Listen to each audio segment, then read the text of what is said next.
बहुत बहुत शुक्रिया। कुछ बातें तो हम इनफॉर्मल कर चुके हैं और कुछ हम अब फॉर्मल शुरू करते हैं। मैं अभी सिर्फ हम टॉपिक की तरफ रहेंगे, दूसरी चीज़ें भी हम डिस्कस करेंगे। I will try to be very brief और चीज़ों को हम सिंपल तरीके से लेके चलेंगे। कुछ क्वेश्चंस हो तो क्वेरीज हो तो हम डिस्कस कर सकते हैं और इन बिटवीन भी हम बात कर सकते हैं। This is no issue. ठीक है जी। 2011 से में जो गोल्ड की पहली जो डेफिनेशन है वो स्टार्ट हुई। That was a simple definition, common preventable and treatable disease characterized by persistent airflow limitation that is usually progressive and associated with enhanced chronic inflammatory response in the airways and the lungs due to noxious particle or gases. तो इसमें जो एक message देने की कोशिश की गई वो ये थी कि परसिस्टेंट एयर फ्लो लिमिटेशन है, मुसलसल सांस की नाली तंग रहेगी, नंबर 1। नंबर 2, प्रोग्रेसिव होगी ये डिजीज, ये नहीं होगा कि ये रुकेगी, हर साल हर आने वाले साथ के साथ मरीज खराब होता जाएगा। तीसरी ये थी कि इसकी वजह ये है कि इसमें इन्फ्लामेशन होती है एयरवेज की और बिकॉज ऑफ सम सब्सटेंस जो कि लंग्स के अंदर जा रहे होते हैं। That was the whole of the definition, ये सबको बताया गया। अब 2011 से लेकर 2016 5 साल तक यही डेफिनेशन हम सुनते रहे, पढ़ते रहे, लिखते रहे, बताते रहे। लेकिन हमें कुछ ऐसे मरीज थे जो चैलेंज देते थे। वो मरीज इस डेफिनेशन को पढ़ के नहीं आते थे, उनके पास अपने मसाइल थे और वो अपनी बात करते थे लाइक दैट कि डॉक्टर साहब मैं 25 साल से सिगरेट पी रहा हूँ, मुझे कुछ भी नहीं है, मैं चलता फिरता हूँ, सर्दियों में कभी कभी मुझे थोड़े बहुत खांस खराब हो जाता है और मैं हैवी स्मोकर हूँ, मैं एक दिन में 2 पैक पीता हूँ, लेकिन 25 साल हो गए, 50 पैक ये मेरी हिस्ट्री है, I am fine, I am going fine. अब ये हमारे लिए मसला हो गया कि हम इसको कैसे डालें कि सिगरेट स्मोकर भी है और इसको कुछ नहीं हो रहा और सिर्फ पीएफटीज करते थे, स्पायरोमीटर नॉर्मल, इवन क्या करते थे पीएफटीज की है, स्पायरोमीट्री की FEV1 उसकी वो भी नॉर्मल आ गई। तो इसको किस कैटेगरी में डालें? स्मोकर भी है, कभी कभी सर्दियों में खांसी हो जाती है जो प्रोलॉन्ग हो जाती है, कभी कहता है मैं तेज चलता हूँ, वॉक करता हूँ 2 किलोमीटर में, आई फील डिस्कम्फर्ट, एंजियोग्राफी करवा ली, वो भी नॉर्मल आई। एस्थमेटिक भी नहीं है, ठीक नहीं, वो भी नहीं है। सो हुआ ये है, इन लोगों ने मतलब this is fine, we have the discussion कि अस्थमा है, ये अस्थमा COPD ओवरलैप है, स्पायरोमीट्री करवाते थे तो एवरीथिंग वाज नॉर्मल, रिवर्सिबिलिटी भी नहीं आती थी जब।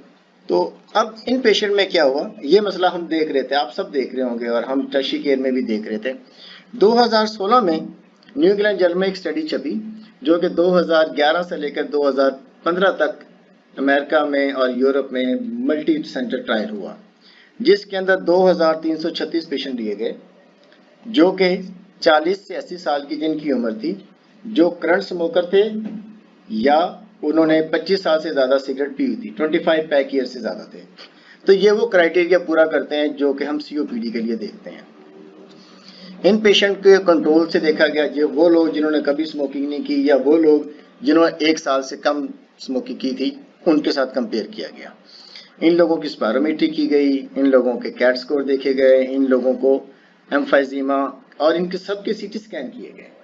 CT स्कैन इसलिए किए गए कि एम्फाइजीमा कैसा है, गैस जो है वो ट्रैप कितनी हो रही है, ब्रोंकियल वाल थिकनिंग कितनी हो रही है, ये सारी चीजें बताती हैं।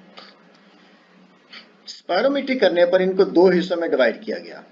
हम सिर्फ मरीजों की बात करें, एक वो जिनकी स्पायरोमेट्री नॉर्मल थी, जिनकी FEV1 ओवर FVC रेशियो 0.7 से ज्यादा थी। जो क्राइटेरिया ये है COPD लेवल करने का कि आप पेशेंट को ब्रोंकोडायलेटर दें, ब्रोंकोडायलेटर देने के बाद स्पायरोमेट्री करें और उसके ऊपर उसकी FEV1 ओवर FVC रेशियो 0.7 से कम आए या 70% से कम आए, तो that is a severe obstruction और that is fall into the level of COPD।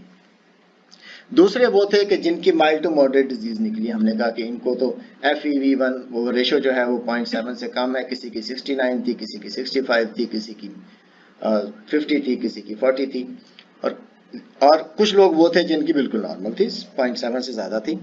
Despite of all this history, इनमें से जब हम लोगों को दोबारा कैट स्कोर देखा गया, कैट स्कोर 40 पॉइंट्स का स्कोरिंग है, जो मरीज से 8 सवाल किए जाते हैं और मुख्तलिफ किस्म के सवाल किए जाते हैं। कि आपका सांस कितना ख़राब होता है, आपको खांसी कितनी रहती है, आपको बाहर निकलते हुए लंग्स के बारे में आपके क्या सूरत हाल है, आप मौसम चेंज पे कैसे रहते हैं, आप एनर्जी कितनी फील करते हैं, और ओवरऑल अपनी हेल्थ के बारे में आप कितने हैं।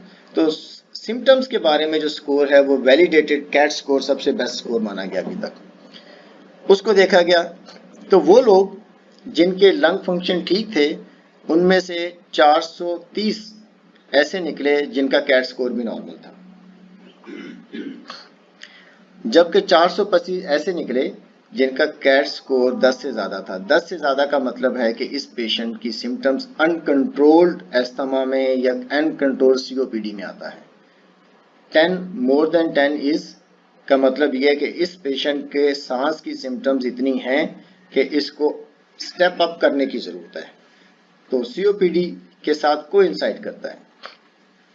अब यहीं पर हम देखें मरीज जिसको हिस्ट्री है कि वो स्मोकिंग कर रहा है, उसकी उम्र भी 40 साल से ज़्यादा है और पीएफटीज उसके नॉर्मल आ गए। उस पीएफटीज तकरीबन ये 900 लोगों के नॉर्मल आए थे। उन 900 में से 450 या 50% लोग ऐसे निकले कि जिनकी सिम्टम्स थी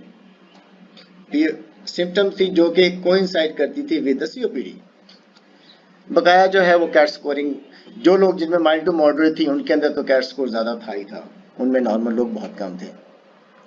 अब यही लोग जो 425 हमारे पास नॉर्मल आए, जिनकी कैट स्कोर ज़्यादा थी स्पायरोमीट्री नॉर्मल होने के बावजूद, फिर इनका सीटी स्कैन देखा गया कि इनके सीटी स्कैन में हो सकता है लोग अपने आप को ओवर एग्जैजरेट कर रहे हैं। उनको पता है कि हमसे पूछा जा रहा है तो वो दे कैन एक्सप्रेस। कुछ लोग साइकोलॉजिकली ऐसे होते हैं कि अपनी बीमारी को बढ़ा चढ़ा के बयान करते हैं। आपने पूछा कि तुम परेशान हो तो कहे डॉक्टर साहब मैं बहुत परेशान हूँ। तेरा सांस खराब होता है, हाँ जी ये भी होता है। तो कई मरीज ऐसे होते हैं, आप जो सिम्टम उनसे पूछें वो सारे जवाब यस में देते हैं, किसी चीज़ को इनकार नहीं करते। इसको फिर देखने के लिए इनके सीटी स्कैन देखे गए तो इनका सीटी स्कैन नॉर्मल लोगों की निस्बत 20% एम्फाइजीमा ज़्यादा था, 20% गैस ट्रैपिंग ज़्यादा थी, 20% इन लोगों के अंदर ब्रोंकियल वाल्व थिकनेस ज़्यादा थी की।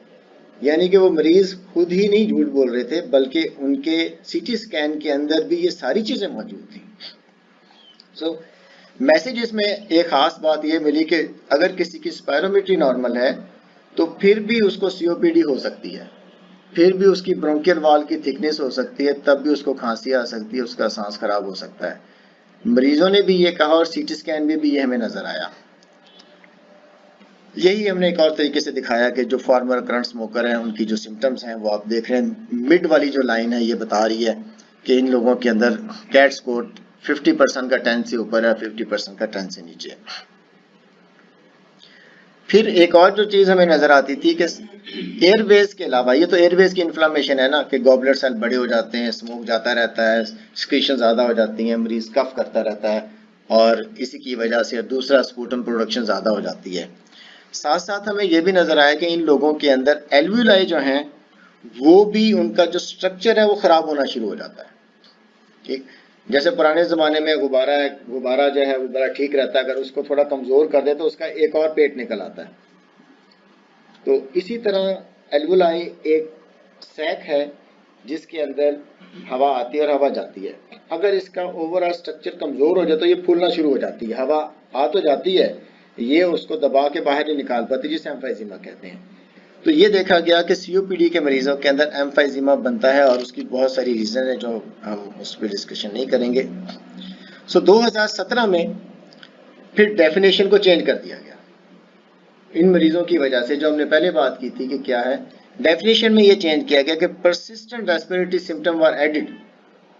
एयर फ्लो लिमिटेशन के साथ साथ क्या ऐड कर दिया, परसिस्टेंट रेस्पिरेटरी सिम्टम भी इन लोगों में होंगी। वन सेकंड ये कि सिर्फ एयरवेज की इन्फ्लामेशन नहीं होगी बल्कि एल्वुलर एबनॉर्मलिटीज भी हैं। So now the definition is क्या हो गया कि ये कॉमन प्रिवेंटेबल डिजीज है, ट्रीटेबल डिजीज है, एयर फ्लो सिम्टम्स होंगी या लोगों में एयर फ्लो लिमिटेशन होगी ड्यू टू एयरवेज और alveolar abnormalities usually caused by exposure to different substances. अच्छा ये बात फिर यहाँ पर होगी, फिर इसके बाद भी खत्म नहीं हुई। अब फिर डिफरेंट किस्म के और मरीज आना शुरू हो जाते हैं आपके पास। जैसे एक मरीज है कहता है my father smoking 1 pack daily since 40 years। तो 40 साल से वो सिगरेट पी रहे हैं और रोज़ाना का 1 पैक पीते हैं, तो 40 पैक ईयर उनकी हिस्ट्री है, उम्र भी 60 साल हो गई है और वो ऐसे ही हेल्दी हैं, सारा कुछ करते हैं, चलते फिरते हैं, साइकिल भी चलाते हैं, सीढ़ियाँ भी चढ़ते हैं और उसके अलावा स्पायरोमीट्री हमने की है, वो भी नॉर्मल है। दूसरा मरीज आ जाता है, वो कहता है डॉक्टर साहब मैंने सिर्फ 15 साल सिगरेट पी है और मैं रोज़ाना की 1 या 2 सिगरेट ही पीता हूँ, लेकिन मैं इतना बीमार हूँ कि मैं चल भी नहीं सकता, डॉक्टर ने कहा मुझे ऑक्सीजन की ज़रूरत है। तो ये एक डिस्क्रिपेंसी आ गई कि एक मरीज जिसने 40 साल सिगरेट पी लिया, वो चल फिर रहा है, सब कुछ कहता है, आपके पास भी मरीज आते होंगे, अल्हम्दुलिल्लाह मुझे कुछ नहीं हुआ। दूसरा एक आता है, कहता है मैंने 15 साल सिगरेट पिए डॉक्टर साहब और गलती होगी बड़ी, मेरे दोस्तों ने लगा दिए थे और वो इतना ख़राब है कि आप उसे स्टीराइड भी दे रहे हैं, नेबुलाइज भी कर रहे हैं और उसको लाबा लामा भी दे रहे हैं, सारा कुछ दे रहे हैं, फॉस्टर भी दे रहे हैं, लेकिन वो ठीक नहीं हो रहा। तो इन दोनों की डिस्क्रिपेंसी का हम कहाँ लेके जाएं? एक ये सवाल खड़ा हो गया, मरीजों ने फिर चैलेंज देना शुरू कर दिया। So we just kept on thinking कि यार ये क्या बचा है। इसका जवाब, ये चीज़ सिर्फ हमारे साथ ही नहीं थी, that was all over the world. इसका जवाब हमें न्यू इंग्लैंड जर्नल में एक स्टडी छपी 2019 में। ये स्टडी बड़ी अच्छी थी और ये बड़ी लंबी थी, 25 साल का फॉलोअप था इसका, not a one day, 25 years का फॉलोअप था।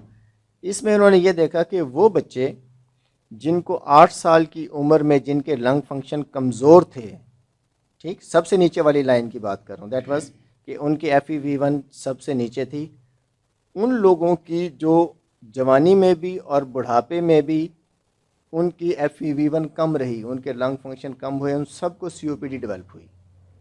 यही नहीं बल्कि इन लोगों के अंदर प्री मैच्योर डेथ हुई। तो वो बच्चे जिनकी FEV1 या बचपन में जिनको अस्थमा रहा है या जिनको बचपन में सांस की बीमारियां रही हैं, रिकरेंट इन्फेक्शन रहे, उन बच्चों के अंदर अडल्ट एज में जाकर या मिडिल एज में जाकर जल्दी COPD डेवलप हुई और वो जल्दी बीमार हुए, और चाहे उन्होंने 15 दिन सिगरेट पी लिया, चाहे उन्होंने महीना सिगरेट पी लिया, तो दे हैड द टेंडेंसी कि वो बहुत जल्दी उनके अंदर COPD डेवलप हो। जो मिड में थे वो ठीक रहे, और जिन बच्चों के बचपन में ही लंग फंक्शन बहुत अच्छे थे, सबसे ऊपर वाले, वो सिगरेट पीने के बावजूद भी ठीक रहे, जिन्हें हम सूडो नॉर्मल का नाम दे रहे हैं, कि वो सिगरेट भी पी उन्होंने, उनके लंग फंक्शन कम भी हुए, कम होकर भी जनरल पॉपुलेशन से उनके नॉर्मल रहे। So the lung development was the important part.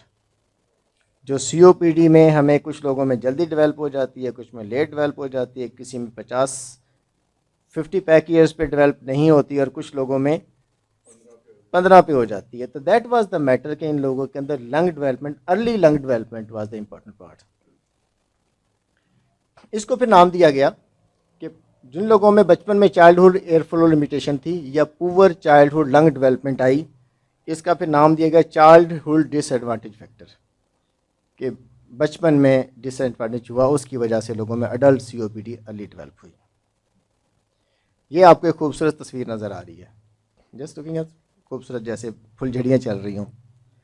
ये वो जीन्स हैं, उनके लोकस हैं जो कि COPD की डेवलपमेंट में कंफर्म हो चुके हैं, नॉट द ये सारे के सारे रिसर्च बेस्ड नहीं हैं, हाइपोथेसिस नहीं है, ये इंसानों में, रैट्स में इन जीन्स को डाल के, निकाल के, डिलीट करके, म्यूटेट करके देखा गया, तो रैट्स में COPD डेवलप हुई। तो ये वो जीन है, दे आर डेवलपमेंट, और ये सारे मुख्तलिफ टाइप्स के जीन्स हैं, जैसे जैसे लोगों में किया गया, तो they are directly associated with development of COPD। Gene associated with vascular network, vessels बनाने में, वो एक्स्ट्रा सेलुलर मैट्रिक्स जो बनाते हैं ECM, वो जीन जो एपिथेलियल और इंटरस्टिशियल सेल की प्रोलिफरेशन करवाते हैं, वो जीन जो सूडो स्ट्रेटिफाइड एपिथेलियम को डिफरेंशिएशन करवाते हैं, ये सारे के सारे जीन्स जो हैं, ये अगर किसी मरीज़ में, किसी में 1 या किसी में 2 या किसी में 3 ख़राब होते हैं, तो उन लोगों में अर्ली COPD डेवलप हो जाती है। सो 2011-16 की डेफिनेशन, फिर 2017 में इम्प्रूवमेंट आई, फिर 2022 में नई इम्प्रूवमेंट आई, पुरानी चीज़ों के साथ एक नई चीज़ ऐड कर दी गई। वो ऐड ये थी कि influenced by host factor including abnormal lung development. तो अब जो COPD है वो परसिस्टेंट एयर फ्लो लिमिटेशन भी है।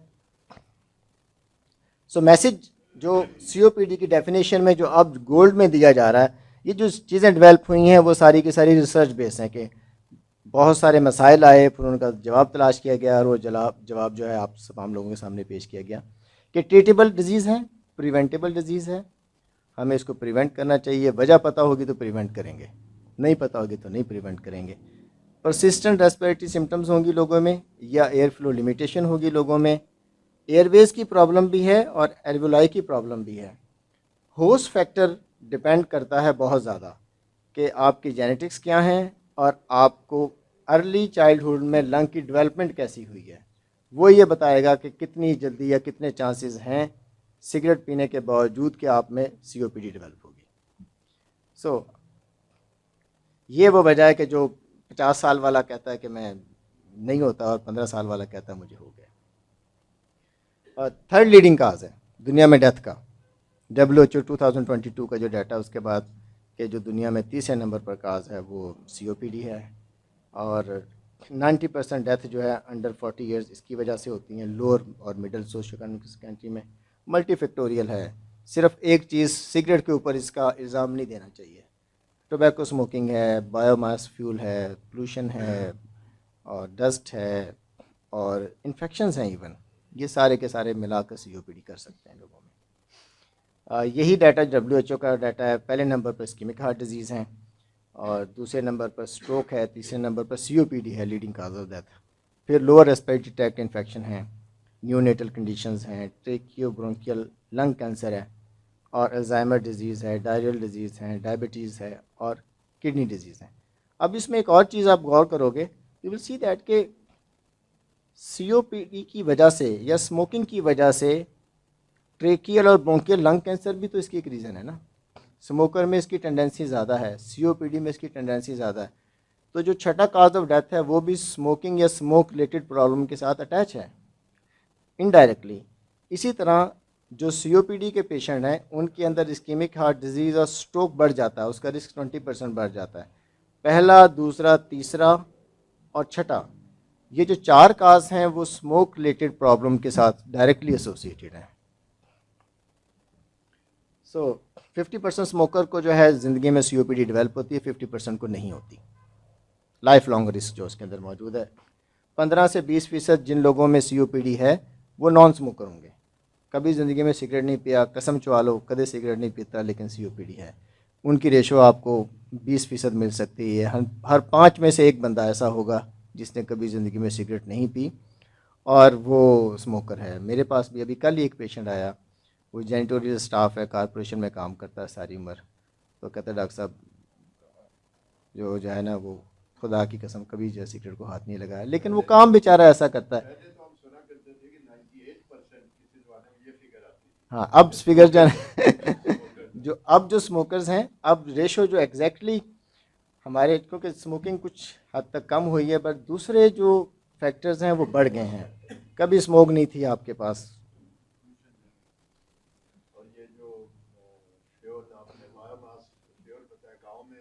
जी बिल्कुल।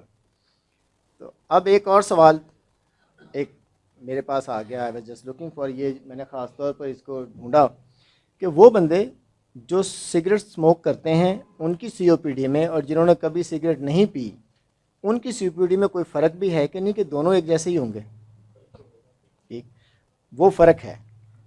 फ़र्क जो निकला दैट्स नॉट, ये 2018 में स्टडी रेस्पिरेटरी जर्नल के अंदर पब्लिश हुई है, उसके अलावा इंटरनल जर्नल ऑफ COPD में हुई है 2017 में। इसके मुताबिक ये आया कि वो मरीज़ जिनको बायोमास फ्यूल की वजह से COPD डेवलप होती है स्मोकिंग की बजाय, उनके अंदर लेस सवेयर होगी और एम्फाइजीमा बहुत कम होगा। उनके अंदर एयरवे इन्वॉल्वमेंट ज़्यादा होगी, वी ज़्यादा होगी, एम्फाइजीमा कम होगा।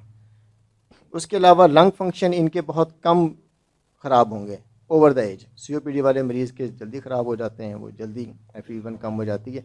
ये हो सकता है आपको 70 साल की उम्र में भी गुजारा कर रहे हो अपने। उसके अलावा इनका IgE लेवल ज़्यादा होगा इन पेशेंट का, और ये जो सिम्टोमेटिक होते हैं वो लेट एज में होते हैं क्योंकि लंग फंक्शन इनके बड़े स्लोली ख़राब होते हैं। तो आपको फिर 50 साल की या 60 साल की अम्मा आती है और वो उसको आप COPD डायग्नोज करते हैं, वो कहती है सारी उम्र मैंने रोटियां पकाई हैं, अब छोड़ दिए तो मुझे सांस का मसला हो गया। तो इनमें सिम्टम्स उस वक्त नहीं हो रही होती हैं, लेट डेवलप होती हैं 30 ईयर्स 40 ईयर्स के एक्सपोजर के बाद। और उसमें कुछ लोग ये भी एक्सप्लेन करते हैं कि रोटियां तो दिन में 3 दफ़ा पकेंगी ना, सिगरेट तो आपने दिन में हो सकता है 100 दफ़ा पी लें, तो ये जो एक्सपोजर है वो भी ज़्यादा है। तो वेपिंग का, अच्छा, वेपिंग जो है उसके बारे में, उसके सीओपीडी डेवलप हो रही है या नहीं हो रही, अभी तो क्लियर कट डाटा नहीं आ सका। इसके साथ लोगों ने मुख्तलिफ स्टडीज़ की हैं, अभी तक हम किसी भी तरह से कंफर्म नहीं कर सकते कि सीओपीडी डेवलप होगी। बट इसके साथ लोगों में एस्थमा लाइक सिम्टम्स आई हैं, कुछ लोगों में जो ऑयल है, वेप के अंदर जो ऑयल होता है, उस ऑयल की वजह से लिपॉइड नमूनिया हुए हैं। तो और उस लिपॉइड नमूनिया की वजह से लोगों में ARDS भी डेवलप हुआ है। दैट वाज कुछ लोगों में ये देखा गया। आने वाले साल या 2 साल में, हाँ जी, शीशे की किस्म है जो ऑयल बेस है, निकोटीन को ऑयल में मिक्स कर दिया जाए और मुख्तलिफ जायके दे दिए जाएँ तो फिर वो वेप बन जाता है। यू स्मोक तो उसमें निकोटीन की मिकदार कम होगी, टेस्ट मुख्तलिफ टेस्ट होंगे, फ्लेवर्स होंगे। सो स्मोकर, नॉन स्मोकर, टीबी के जो पेशेंट हैं जिनको ज़िंदगी में टीबी हुई है, उनके अंदर 20% चांस है, 2.65% हायर इंसिडेंस है कि इनमें COPD डेवलप हो इनके अंदर। और इसके इंडस्ट्री एक्सपोजर लोगों में, स्मोक वाले लोगों के अंदर COPD डेवलप हो जाती है, क्योंकि जब इन्फेक्शन होता है तो एयरवे जब ठीक हो रहे होते हैं, रिकवर कर रहे होते हैं, तो उसके अंदर डिस्टॉर्टेड हो जाते हैं। सीधा सीधा ब्रोंकस पड़ा हुआ है, जब वो नीचे जाएगा तो नैरो हो जाएगा या वो डिस्टॉर्टेड हो जाएगा, उसमें से जब हवा गुजरेगी या इन्फेक्शन होने से म्यूकोजल एडिमा होगा तो वीज़ बनना शुरू हो जाएगी। अब हम आते हैं इसकी तरफ। सिम्टम्स होनी चाहिए, स्पायरोमेट्री होनी चाहिए, रिस्क फैक्टर होना चाहिए। सिम्टम्स क्या हैं? Chronic cough, chest tightness, wheezing, mucus बहुत ज़्यादा आएगा, फटीग होगा मरीज़, ये COPD की सिम्टम्स हैं। एस्थमा, लंग कैंसर, इसकी वजह से इसकी प्रॉब्लम साथ साथ चलती हैं, ये आप सबको पता होगा इसके बारे में। मेरे ख्याल में वी कैन स्किप, आगे चल सकते हैं, ठीक है। FEV1 और FEC रेशो 0.7 या उससे कम हो तो COPD होगी, ज़्यादा होगा तो वो नॉर्मल होगा। ये कैट स्कैर है, कैट और मॉडिफाइड MMRC स्कोर है। इसको आप ख़ास तौर पर देखें और इसको पढ़ें, क्योंकि इसको प्रैक्टिस में लाएं। प्रैक्टिस में लाने का फ़ायदा ये होगा कि हम सब एक जैसे, एक तरह से मरीज़ को असेस कर रहे होंगे। लाइक मैं अगर MMRC स्कोर इस्तेमाल कर रहा हूँ और MMRC 4 कर रहा हूँ, आफ्ताब साहब कर रहे हैं, राना साहब कर रहे हैं, तो MMRC 4 से एक हमें मैसेज मिल जाएगा कि जब ये मरीज़ था तो इसकी ये कंडीशन थी, अब MMRC 2 पर ये कंडीशन होगी, तो एक स्टैंडर्डाइजेशन आ जाएगी। तो इन डिस्निया के स्कोर्स को आप पढ़ें और याद भी रखें, और मरीज़ को जब असेस कर रहे हों तो इन्हीं पैरामीटर्स पे असेस करें और अपने नुस्खे पे लिख दें कि आज की तारीख में इतना था और जब महीने के बाद आए तो उस वक्त कितना था। हाँ, दैट्स फाइन, बिल्कुल बिल्कुल, ये देंगे जी, ये सुन रहे हैं बैठ के।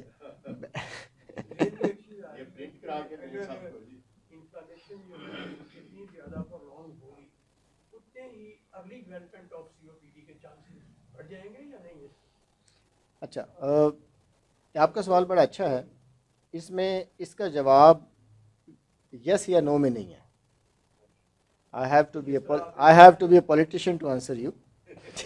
सो इन्फ्लेमेशन में ऑब्वियसली टिश्यू भी इन्वॉल्व है, उसमें एपिथेलियल लाइनिंग भी इन्वॉल्व है, तो जो भी स्ट्रक्चर्स आते हैं उसमें अगर ये इन्फ्लेमेशन जो है, इसका दौरानिया जो है, अगर प्रॉन्ग कर जाता है, फर्स्ट करो किसी को हफ्ते के बाद वो रिकवर कर गया है, किसी को जो है 2 हफ्ते 3 हफ्ते 4 हफ्ते लग गए हैं।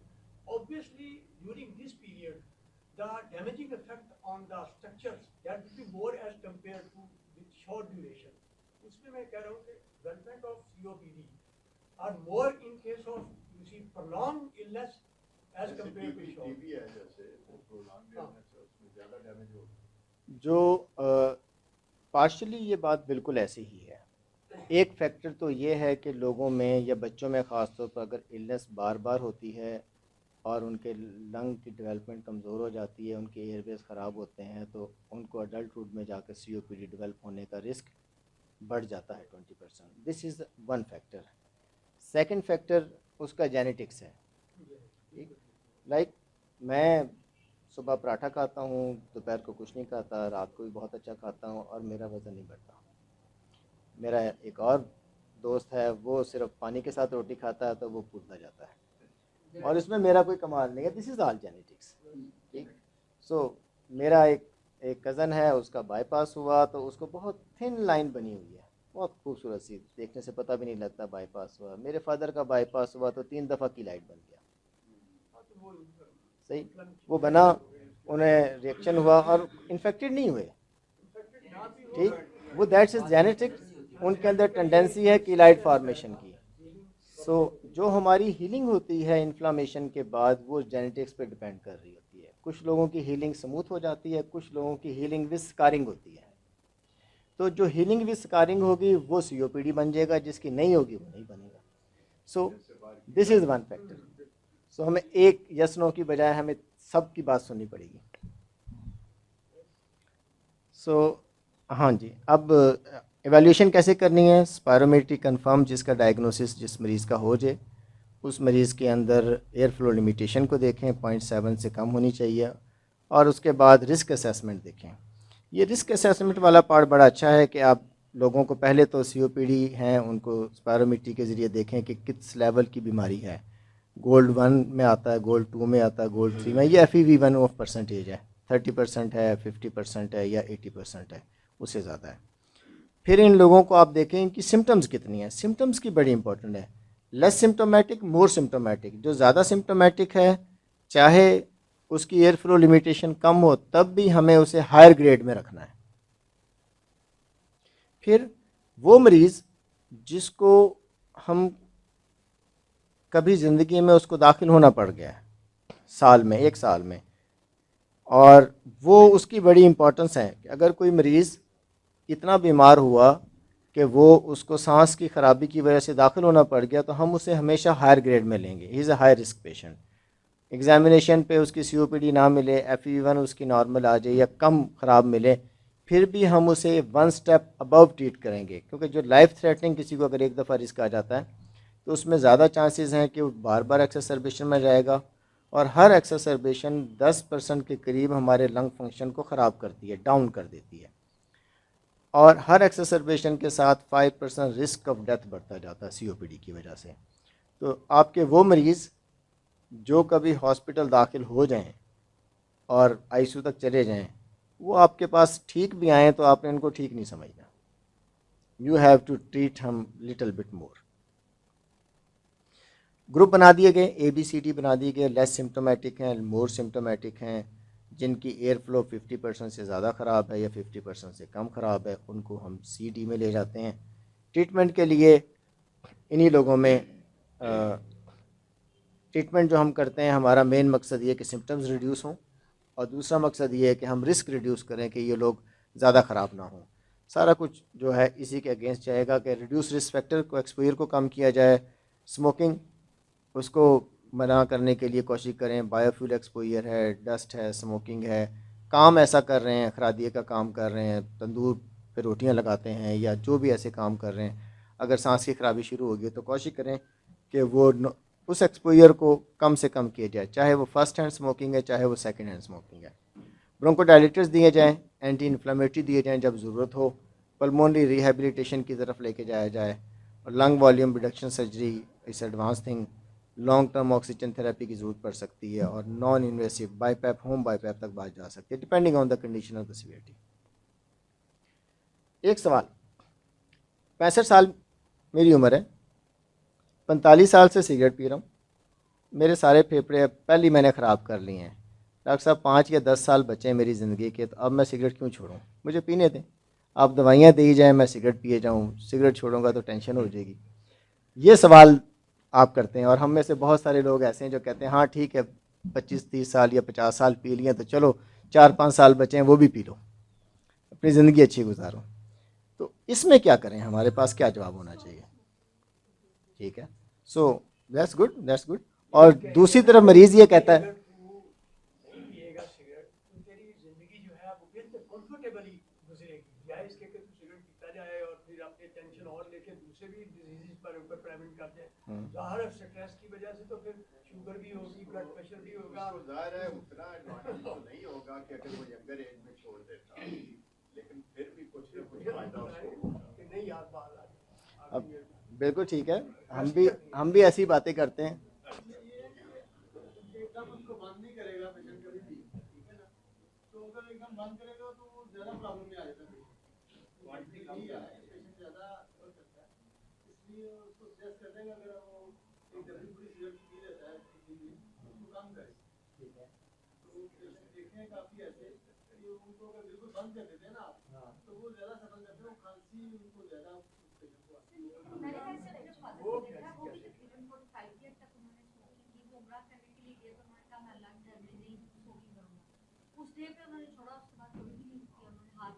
डिटर्मिनेशन है ना। नहीं वैसे डिटर्मिनेशन है, मेरे वालिद साहब हार्ट पे गए, ये 71 साल है, हार्ट पे गए, उन्होंने इरादा किया कि मैंने सिगरेट नहीं पीने, उसके बाद आए तो उन्होंने बंद किए, फिर सारी उम्र, उसके बाद वो 40-50 साल आप कुछ कह रहे थे? That's good, that's good. बहुत अच्छा। ठीक है, वो कहते हैं निकोटीन पैचेस भी ले। ठीक है, अब मरीज का दोस्त है, दैट्स फाइन। मरीज जो है वो एक तो ये, अब इस सवाल का जवाब ये है, आप ज़िंदगी में कभी भी सिगरेट छोड़ते हैं, चाहे आपकी उम्र 75 साल है, चाहे उम्र 65 साल है, चाहे 50 साल है, चाहे 25 साल है, आपकी लाइफ एक्सपेक्टेंसी स्मोकर की बढ़ जाती है। पहले देखोगे 100% पे थी, स्मोक करता करता उसने, जिसने 100 साल जीना था वो 70 साल जिएगा। That is the risk. जब भी वो छोड़ेगा वो नॉर्मल कर्व के करीब जाना शुरू हो जाएगा। 45 साल पे छोड़ेगा तो 5 साल ऐड हो गए, 65 साल पे छोड़ा तो 3 साल ऐड हो गए। तो कभी भी आप लोगों से सिगरेट छुड़वाते हैं, उनकी डिजीज़ में, उनकी मॉर्बिडिटी में, उनकी मॉर्टेलिटी में is a definite benefit, proven benefit. सिर्फ हमारा ख्याल नहीं कि हम शायद हो ना हो, this is a proven benefit. अब रह गया ये कि सिगरेट छुड़वानी कैसे है। तो सिगरेट छोड़ता वही है जो अचानक छोड़ता है, जो 10 से 5 पे आता, 5 से 2 पर आता है, वो 2 से दोबारा जंप करके फिर 10 पे चला जाता है। और ये पूरी दुनिया का यही बिहेवियर है, not over, not your, not everybody. तो आपके पास फिर मुख्तलिफ तरीके हैं उसको बार बार कहें कि यार सिगरेट छोड़ दो, तुम्हारे लिए ठीक नहीं है। इम्पोज ना करें, बार बार कहें उसको, फिर उसके बाद करें कि यार सिगरेट छोड़ दो, फिर असेस करें कि उसकी क्या जहनीत है। जैसे हमारे पास तबलीगी भाई आते थे, कहते इरादा तो कर लें, इरादे की भी नेकी होती है। तो आप भी उनसे कहें सिर्फ इरादा तो कर लें, इरादा तो कर लें, फिर जब दिल करे छोड़ेगा, दिल में तो रखें कि यार ये बुरी चीज़ है और इसको छोड़ने का मुझे फ़ायदा हो सकता है। सो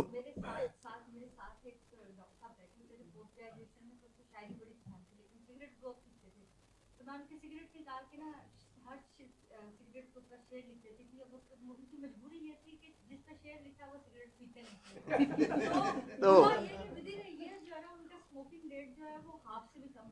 क्या बात है, दर्शक ये वाला भी हमें डाल देना चाहिए। तो हाँ,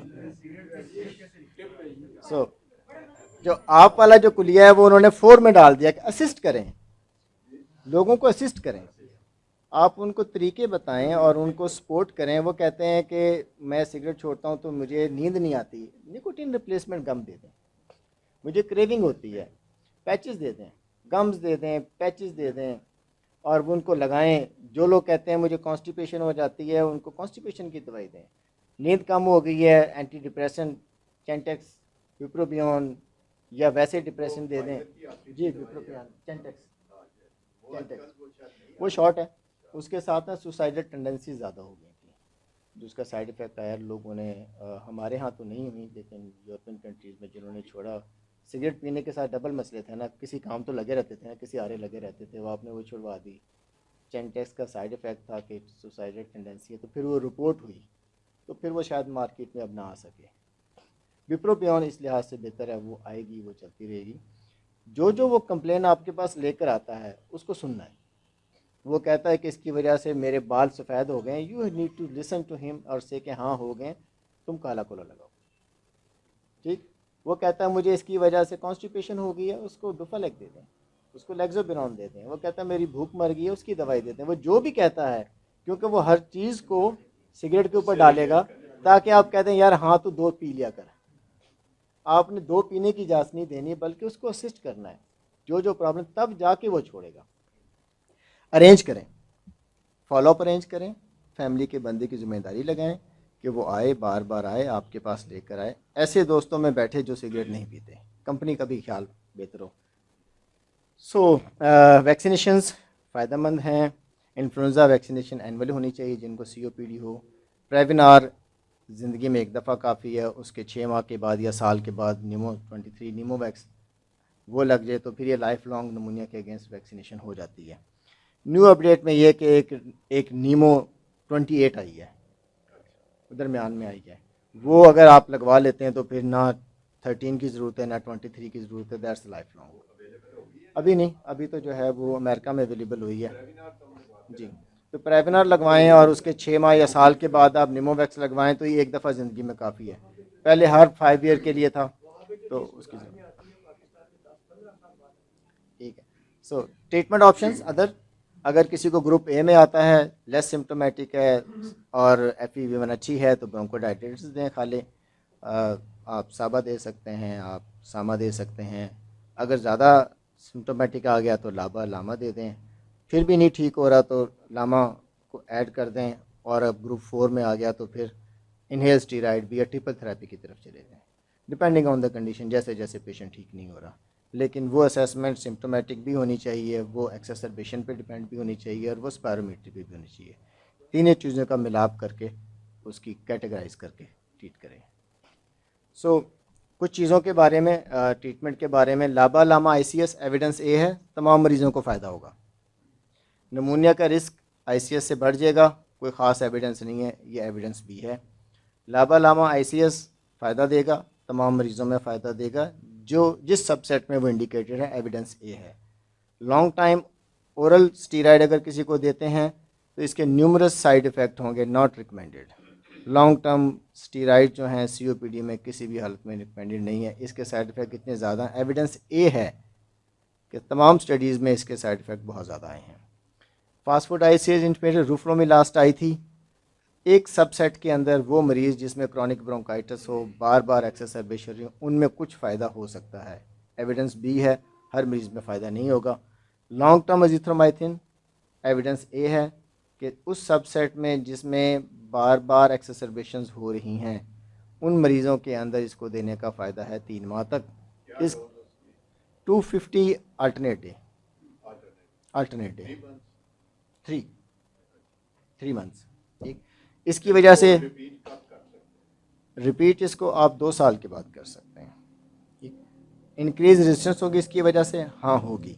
इसकी वजह से कानों का सुनना कम हो जाएगा, एविडेंस भी है, बहुत ज़्यादा चांस नहीं है, कानों पे फ़र्क नहीं आएगा, लेकिन रेजिस्टेंस माशरे में ज़्यादा हो जाएगी। कार्बोसिस्टीन म्यूकुलेटर शाशे देने का फ़ायदा है, कुछ फ़ायदा हो सकता है, ये नहीं कि इससे बहुत फ़ायदा होगा। ल्यूकोट्राइन मोंटीलुकास का फ़ायदा है, COPD में नहीं फ़ायदा। जिन चीज़ों का फ़ायदा है हमने उससे डिस्कस किया, जिनका नहीं है वो नहीं है। सो एंटीटसिव देने का ख़ास फ़ायदा नहीं है, और वेज़ोडाइलेटर का फ़ायदा है। रिहैब करनी चाहिए लोगों के अंदर, एजुकेशन दें, लोगों की स्मोकिंग ख़त्म करने के लिए लोगों को गाइड करें, दे विल बी बेटर। और जिन लोगों में बहुत ज़्यादा ज़रूरी है उनमें लॉन्ग टर्म ऑक्सीजन थेरेपी दें, उनके फ़ायदे हैं। ये कुछ चीज़ें जो हॉस्पिटल बेस हो सकती हैं, उनको मैं डिस्कस नहीं कर रहा, just getting out. So ventilator support, non invasive positive pressure ventilation, BiPAP का रोल, वो मरीज़ जिनका डिस्निया सारा कुछ करने के बाद भी ठीक नहीं हो रहा, आप लाबा दे रहे हैं, आप लामा दे रहे हैं, आप ICS दे रहे हैं, आपने एजिथ्रोमाइसिन दे दी है, आपने अच्छी खुराक उनको दे दी है, उसके बाद भी उनका डिस्निया ठीक नहीं हो रहा, आप उनको लो डोज ऑक्सीजन भी लगा रहे हैं, अगर उनकी सैचुरेशन 88 से कम है तब भी ठीक नहीं हो रहे, उन मरीज़ों के अंदर घर के ऊपर बाईपैप देने का फ़ायदा है, उनकी क्वालिटी ऑफ लाइफ बेहतर होती है, मॉर्टेलिटी में फ़ायदा नहीं होगा। अगर आप सोच रहे हैं कि इसके अंदर रिस्क है कि ये 4 साल के बाद हमारे साथ नहीं होगा, तो उसमें ये नहीं होगा कि 5 साल या 6 साल या 7 साल हो जाएं, लेकिन जो वो 4 साल गुजरेंगे वो ज़्यादा कंफर्ट गुजरेंगे, क्वालिटी ऑफ लाइफ बेहतर होगी इससे। वो मरीज़ जिनमें एम्फाइजीमा हो जाए, बुल्ला बन जाए, बड़े बड़े बुल्ला बन जाएं, तो उनकी सर्जरी करने का लोगों में फ़ायदा है कि जो नॉर्मल लंग है उसको खुलकर खेलने का मौका मिल जाता है, उसकी जगह वो बुल्ला नहीं लेते। ट्रांसप्लांटेशन हो सकता है। ब्रोंकोस्कोपिक इंटरवेंशंस, पाकिस्तान में अब ब्रोंकोस्कोपिक इंटरवेंशन बढ़ती जा रही हैं और हमारा डिपार्टमेंट उसमें पायनियर है। हम बहुत सारी इंटरवेंशंस कर रहे हैं। इस टॉपिक में वो नहीं है जिसमें ट्रेकल स्टेनोसिस है, एंडोब्रोंकियल ट्यूमर्स हैं, ट्रेकल ट्यूमर्स हैं, उनको रिसेक्ट कर रहे हैं ब्रोंकोस्कोपी के ज़रिए, रिजिड ब्रोंकोस्कोपी के ज़रिए कर रहे हैं। ब्रोंकियल स्टेनोसिस है उसको भी डायलेट कर रहे हैं। तो इस तरह के सारे काम कर रहे हैं और पॉसिबल ही है कि हम कुछ अरसे में कि जो एम्फाइजीमा है उसको एंडोब्रोंकियल ही ठीक करना की तरफ चले जाए। कॉस्ट ज़्यादा है क्योंकि अभी इंश्योरेंस अगर आ गई फिर तो ये चीज़ें जल्दी हो जाएंगी, but there is a possibility. So बहुत बहुत शुक्रिया जी आप लोगों का सुनने का। Thank you.